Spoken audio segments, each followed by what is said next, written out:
लक्ष्मीनाथ समारंभां नाथयामुनिमध्यमाम् अस्मदाचार्यपर्यन्तं वन्दे श्रीगुरुपरम्परां। मंचे उपस्थितान् आचार्यान् नमस्करोमि तथा च सरस्वती मातरम् अभिवन्द्य साक्षात् शोधपत्रं ब्रवीमि।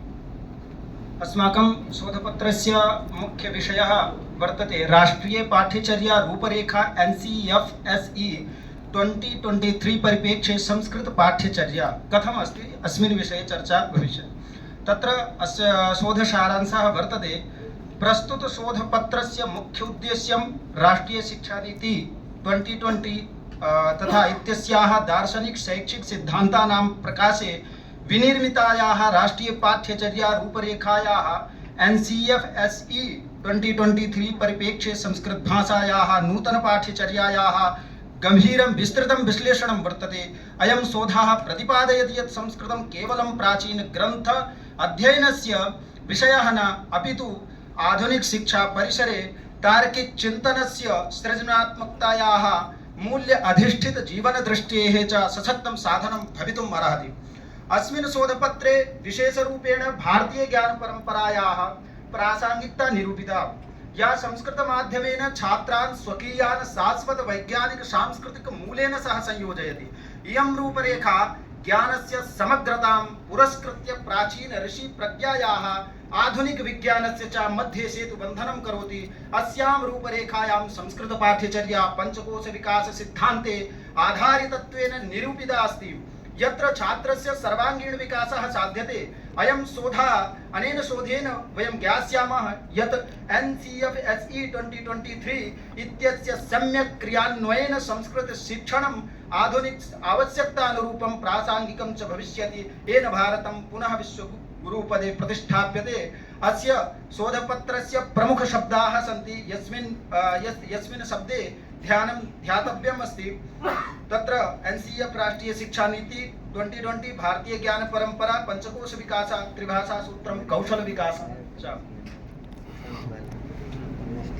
अस्य शोधपत्रस्य प्रस्तावना वर्तते संस्कृतं नाम दैवी वागान वाख्याता महर्षिभिः। इयं मुक्ति काव्यदर्श ग्रन्थे दण्डिना उक्तं वर्तते।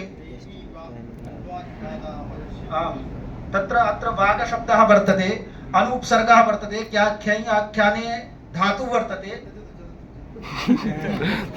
इति भाषायाः कालजयी स्वरूपं वैज्ञानिकताम् आध्यात्मिक गरिमां च प्रदर्शयति। संस्कृत भाषा केवलं संभाषणस्य माध्यमं न अपितु भारतीय सभ्यतायाः ज्ञानस्य च अक्षया निधिः अस्ति। भारतस्य नूतना राष्ट्रीय शिक्षा नीति NEP 2020 राष्ट्रस्य प्रगतेः आधारं स्वकीयां संस्कृतिं भाषामेव मन्यते। अस्याः नीतेः मुख्योद्देश्यं भारतीय छात्रेषु तार्किक चिन्तनस्य सहैव सांस्कृत अस्मितायाः रक्षणमस्ति। अस्याः नीते दार्शनिक सिद्धान्तानां व्यवहारिक प्रयोगार्थं भारत सर्वकारेण राष्ट्रीय पाठ्यचर्या रूपरेखा NCFSE 2023 प्रकटीकृता अस्ति। पूर्ववर्तनीषु पाठ्यचर्यासु संस्कृत शिक्षणं प्रायः कंठस्थीकरणे व्याकरणस्य क्लिष्ट नियमेषु च सीमितम् आसीत्। विषयः तत्र संस्कृत शिक्षणस्य नूतनानि उद्दिष्टानि NCFSE अनुसारेण संस्कृत शिक्षणस्य उद्दिष्टानि यानि सन्ति अधिक व्यापकानि सन्ति। तत्र प्रथमं वर्तते संचार कौशल विकासः। अत्र श्रवण भाषण पठन लेखन कौशलानां विकासः शिक्षणस्य केन्द्रे वर्तते। सांस्कृतिक चेतना वेद उपनिषद काव्यादिषु निहिताः मूल्याः छात्रेषु नैतिक बोधं सांस्कृतिक गौरवं च जागरयन्ति। तार्किक क्षमताः संस्कृत व्याकरण व्यवस्था बौद्धिक प्रशिक्षणाय विश्लेषणात्मक चिन्तनाय च अनुकूला अस्ति। अंतर विषयक संबद्धता संस्कृतस्य आयुर्वेद गणित ज्योतिष योगादिभिः च सह संबद्धं ज्ञापयित्वा ज्ञानस्य समग्रता बोध्यते। प्रौद्योगिकी समन्वय डिजिटल साधनानां प्रयोगेन शिक्षणं गतिशीलं क्रियते। तत्र संरचनात्मक परिवर्तनं NCFSE 2023 शिक्षायाः स्वरूपं विकासपरक स्तरेषु विभज्यते। अत्र बाल्यकालस्य प्राथमिक वर्षाणां महत्त्वं स्वीकृतम् अस्ति। संस्कृत शिक्षणस्य दृष्टिपातेन अयं विन्यासः अतीव वैज्ञानिकः अस्ति। आधारभूत स्तरः अत्र मन्त्रोच्चारेण क्रीडाभिः च भाषायाः संस्कारः दीयते। माध्यमिक स्तर अर्थात सेकेंडरी स्टेज अत्र संस्कृतस्य तार्किक व्यवस्था छात्रेभ्यः प्रदीयते येन तेषां विश्लेषणात्मक शक्तिः वर्धते।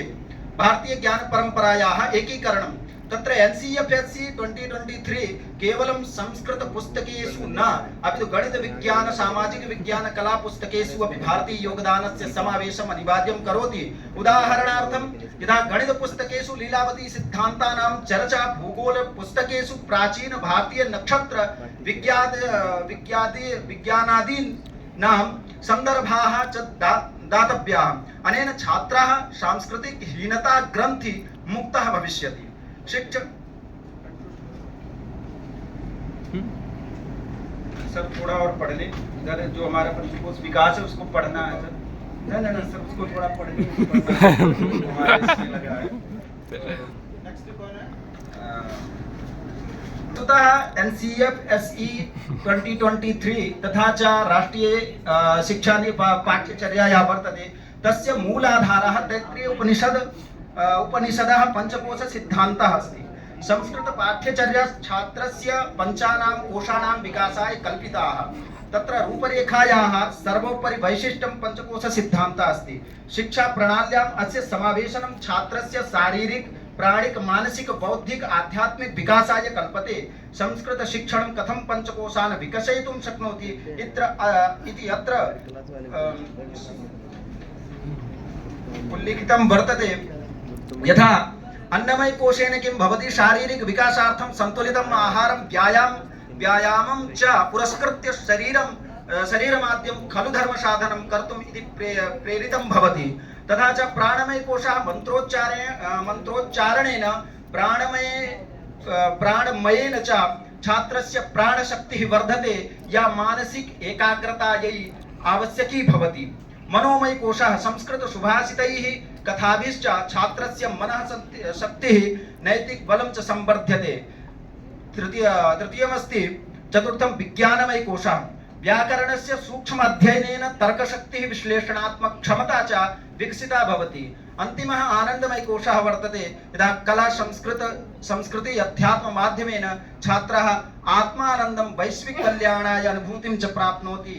अनन्तरं वर्तते अस्य मूलाधारः कस्यचित् संरचनायाः कमपि आधारः भवति। तथैव NCF इत्यस्य भी आधारः वर्तते। तस्य प्रथमं वर्तते भाषा तात्विक आधारः। संस्कृत भाषायाः संरचना वैज्ञानिकी अस्ति। तत्र पाणिनीय वर्णमाला केवलं वर्णानां समूहः न अपि तु ध्वनिशास्त्रस्य उत्कृष्टं निदर्शनम् अस्ति। ध्वनि विज्ञानं वर्णानाम् उच्चारण स्थानं कंठतालुमूर्धादया मस्तिष्कीय कोशिकानां सक्रियतायै सहायं करोति। आधुनिक तंत्रिका विज्ञाने सिद्धं यत् संस्कृत मंत्राणां श्लोकानां च शुद्धोच्चारणेन मस्तिष्कीय नमनशीलतां वर्धते। व्याकरणस्य तार्किकता पाणिनीय सूत्राणां गणितीय संरचना छात्रेषु एल्गोरिथम सदृशं तार्किकं चिन्तनं जनयति यद् आधुनिक यंत्र विज्ञानाय अपि आधारभूतं भवति। द्वितीयं वर्तते मनोवैज्ञानिक आधारः।